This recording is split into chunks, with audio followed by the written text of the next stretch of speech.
Innal hamdalillah nahmaduhu wa nasta'inuhu wa nastaghfiruh wa na'udzu billahi min shururi anfusina wa sayyiati a'malina may yahdihillahu fala mudhillalah wa may yudlilhu fala hadiyalah asyhadu an la ilaha illallah wahdahu la syarikalah wa anna muhammadan abduhu wa rasuluhu alladzi la nabiyya ba'dahu amma ba'd. Khotibah rahimakumullah, setelah rentetan ayat mengenai kewajiban untuk menegakkan kisos, kemudian Allah juga menerangkan tentang kewajiban meninggalkan wasiat.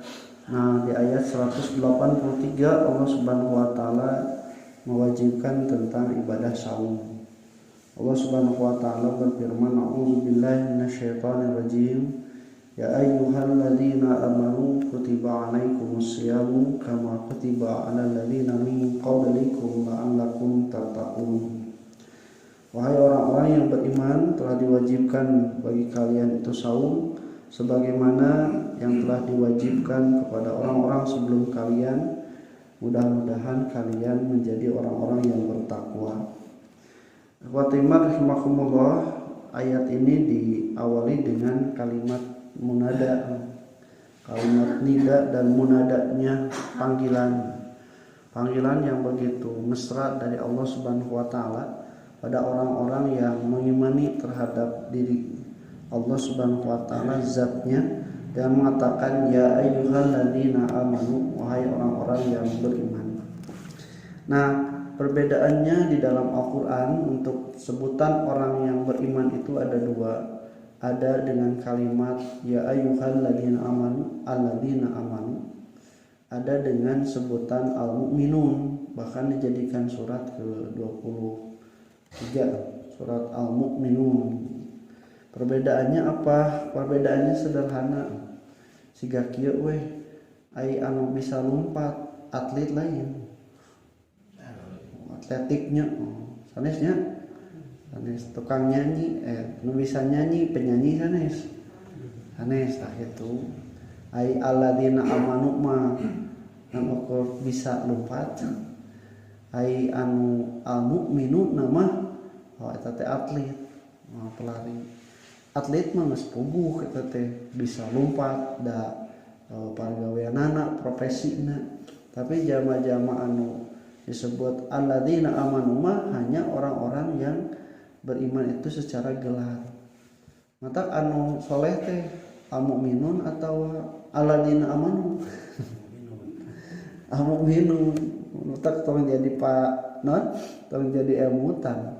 Mongko nyebut iman tapi tah salat gitu. Mongko nyebut iman tapi nipu ka batur. Tah kitu mah da karek alladzina amanu lain al-mu'minun. Nah, bedanya apa? Biasanya kalimat alladzina amanu datang setelahnya itu perintah untuk berbuat anu. Seperti dalam ayat ini perintah untuk saum. Nah, aya kabehanana mah saum yang sudah disebut sebagai alladzina amanu terus dititah saum kabehanana mah amoal. Ta ai al-mu'minun mah geus pasti eta teh. Jama-jama anu saum tak dina ayatna. Kalau al-mu'minuna itu dia menerangkan sifat-sifat yang sudah melekat terus dipigawe. Qad aflahal mu'minun alladzina hum fi salatihim khashi'un walladzina hum 'anil lagwi mu'ridun walladzina hum lizakati fa'ilun. Nah eta teh geus nerangkeun sifat-sifat ti jama-jama anu al-mu'minun. Ai alladzina amanu mah karek dicarek, karek dititah tentang tu taat jeung henteu. Nah, namun ikhwati iman rahimakumullah, nanti perbedaannya di akhir juga sama. Kalau orang-orang yang alladzina amanu itu diperintah saum, kemudian mereka itu saum, mudah-mudahan mereka jadi orang yang bertakwa. Tapi kalau al-mu'minun itu di awal sudah mempunyai qad aflaha, sudah beruntung, sungguh telah beruntung. Tah nu salamet mah al-mu'minun. Ai anu alladzina amanu mah cantang tu. Nah, ikhwatu iman rahimakumullah, namun demikian setiap orang yang sekecil apapun dia itu mempunyai keimanan di dalam hatinya pada Allah Subhanahu wa taala, maka dia telah mendapatkan keutamaan dengan mendapatkan kewajiban untuk berpuasa, kewajiban untuk saum. Mata sana aya preman saum. Orang mah preman-preman ge puasa. Jadi senanya nutara salat nalika Ramadan mah riweuh saum sanajan sapoe dua poe lumayan lah. Nah, da manehna ge dina dirina alladzina amanu saya ge beriman cenah. Napikeun ka anu teu puasa oge pura-pura puasa. Jadi era kana keimanan cenanya. Minimal dina nalika manehanana teu puasa ge teu ningalikeun nya manehanana teh teu puasa.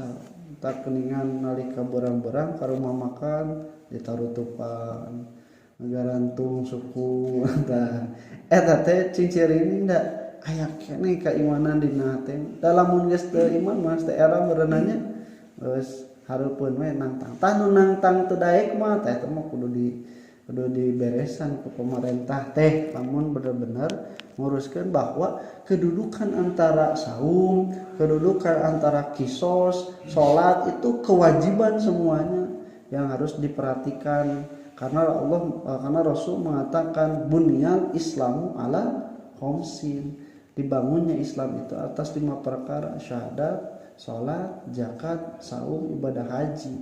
Tah lamun misalnya ayo selesai hiji teu eta teh geus teu layak, teu pantes disebutkeun iman Islam teh. Nah, lamun disebutkeun ge dipaksakeun geus runtuh bangunanna, geus teu alus. Nah, ikhwati rahimakumullah, kalimatnya disebutkan di sini dengan kalimat kutiba. Nah, kutiba ini asal artinya itu menulis, kataba, tak aya kataba hasil tulisan atau anu ditulis teh kitaban, kitab disebutna teh. Ai kataba itu disebutna teh tina kalimat duma. Duma teh artina teh ngahijikeun.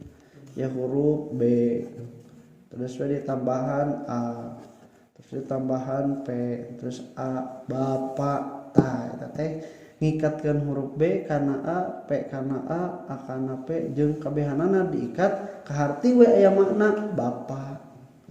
Kalau misalnya P terus B terus A eta nulisan ya arti tuh tadi kita tadi disebut nulis bisa jadi kita memerenan tulisan cocoretan dan nulis mah kudu kaharti. Nah, duma itu kutiba itu mengikatkan satu huruf dengan satu huruf yang lain. Nah, saum disebutkan dengan kutiba karena dia mengikatkan satu ibadah dengan ibadah yang lain. Makanya orang yang saum bisa bari salat. Yang salat bisa bari saum. Aya anu saum bisa bari lalajo. Lalajo bisa bari saum. Nah, dibalikkeun salat, anu salat tadi lamun saum bari salat bisa, atau anu salat bari saum nya. Nah, walaupun anu nomorna mah ada anu saum bari salat, lain salat bari saum. Sebab kondisinya keadaan itu lebih besar. Nah, ayeuna anu salat bisa bari lalajo. Itu lalajo bisa bari salat. Nah, saum itu dia mengikat. Jangankan untuk perkara-perkara yang sunat, dengan ibadah yang lain pun juga dia mengikat. Jadi menyatukan satu ibadah dengan ibadah yang lain. Nah, itu kenapa disebutkan dengan kalimat kutiba, tidak langsung dengan kalimat sumu, dengan kalimat fi'il amr saumlah, tidak, tetapi dengan kalimat kutiba. Nah, kemudian watimah rahimakumullah, maknanya itu juga disebutkan asyamu. Asyamu itu menurut bahasanya al-imsaku, artinya menahan diri, yaitu tarkut tanaquli min halin ila halin. Dia tidak beranjak dari satu keadaan ke keadaan lain. Tah, itu disebut nanti saum. Tak lamun eker cicing nya teu ka mana Pak nuju saum henteu cenanya keur saum sabab keur teu ka mana ngan secara bahasa. Nah, kuda lamun keur dicicingkeun disimpen dina istana teu ka mana eta teh kudana teh keur saum. Eta disebut teh tidak berpindah dari satu keadaan ke keadaan lain. Urang ti ibadah subuh, nah terus we tetuang maghrib we tuang tak berpindah urang teh keadaanana teh, maka itu disebut sebagai saum dari terbit fajarnya sampai tenggelam mataharinya. Nah setelah matahari mah tidak lagi disebut saum karena tanakulnya sudah ada, berpindah dari satu keadaan ke keadaan lain. Nah ada juga disebutkan dengan kalimat sauman di surah Maryam, siyaman di surah Al-Baqarah, as-sauman itu dalam surat Maryam itu adalah tidak berbicara. Nah ihwatimar rahimakumullah, sedangkan menusara seperti di dalam tafsir Al-Qurtubi ini, al-imsaku anil muftirati ma'aktirani niyati bihi min tulu'il fajri ila ghurubi syamsi adalah menahan diri dari yang membatalkan disertai dengan niat dari terbitnya fajar sampai tenggelamnya matahari. Wa tamamuhu wa kamaluhu bistinabil mahdurati, sempurnanya itu dan juga baiknya itu dengan menjauhi perkara-perkara yang dilarang, wa adami wuqu'i fil muharramati, dan juga tidak melakukan perkara yang diharamkan. Jadi lamun teu barang tuang ti subuh dugikeun ka magrib mah sah saumna teh, tapi can tantu sampurna. Sabab sampurna nama nyaeta ku menjauhi perkara yang diharamkan, perkara yang dilarang. Cing, namun ieu aya atap, terus aya pondasi. Tapi misalnya teh jandelaan teu dicet, imah lain. Imahan gitu teh sampurna nya. Tah saum oge kitu, jalma teh loba nu tamat tepikeun ka magrib tapi teu sampurna, teu alus, teu katingalina teh teu hade. Matak aya bahasa saum-saum sunanya gibah-gibah, ta eta tidak menyempurnakan saumnya. Nah, kemudian wa timar rahimakumullah, ini berdasarkan firman sabda Rasulullah SAW, man lam yada qaunazur wa amalabi falaysa lillahi hajat fi an yada'a ta'amahu wa syarabahu.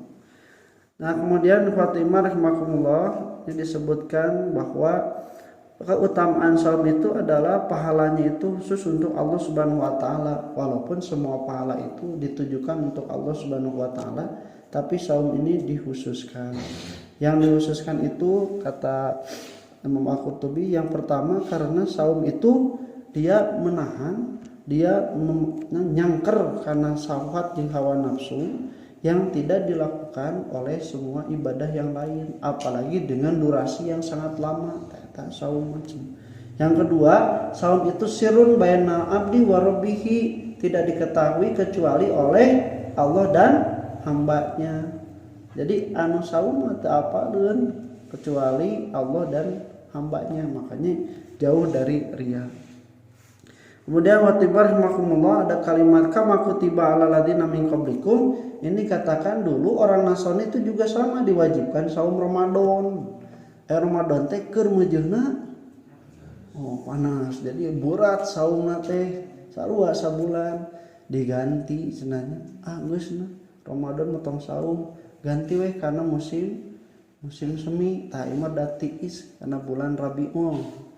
Diganti 30. Pas 30 teh senanya gering, mau waka saum cenah kewe orang tambahan jadi 10 deui, jadi 40. Terus dina nalika aya rajana nu abus kana agama Nasrani nanyakeun ha kudu saum sabaraha poe, sakieu geus tambahan senanya 7. Jadi we tambahan 7 jadi 40 tuh 7. Tah ku ulama-ulamana geus orang tamatkeun, orang sampurnakeun we 50. Akhirnya saraung teh saum teh jadi siga nu kieu misalnya duh orang boga hutang cenanya seberapa tanah 2 juta so atuh bayar engke lah jadi tambahannya tapi engke bulan hareup nya sok atuh jadi 2,5 juta bulan hareup ditagih aya ke can aya engke lah bulan hareup deui nya 3 juta tinggal gedean geus genep bulan sabaraha anu hutangna 5 juta dibayar teh gitu.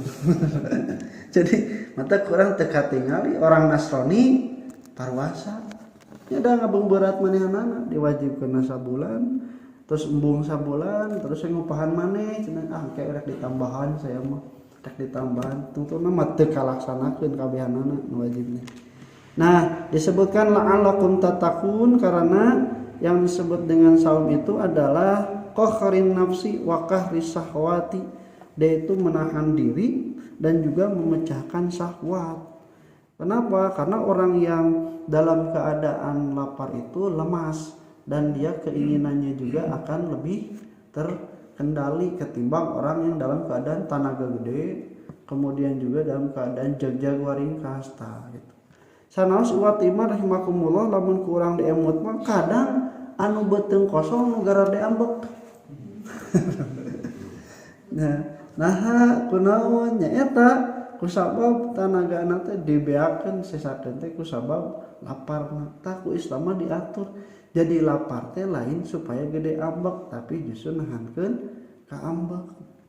Nah, oleh karena itu watimar rahimakumullah disebutkan kenapa menjadi la'alakum tattaqun li annahu silatun karena dia itu menyambungkan terhadap ketakwaan yang disebut dalam hadis Rasul sebagai junnah, sebagai tameng. Nah, tali ai tali mun lamun urang sadayana misalna teh tali terus we ditalian kana naon ameh tong kabur misalna teh domba banyak lah domba ditalian di teu kabur. Nah geus pasti teu kabur mun ditalian acan tang tuh lamun mun nalina teu pageuh, lamun nalina teu bener, lamun nalina teh asal tah kitu jelema oge nu saum teh cantang teu jadi takwa lamun saumna teu bener, saumna asal. Makanya sebutkan silatun adalah tali yang mengikat supaya orang itu menjadi takwa, menyampaikan, menyambungkan pada ketakwaan. Insyaallah kita lanjutkan aku qouli hadza wa astaghfirullah li wa lakum. Assalamualaikum warahmatullahi wabarakatuh.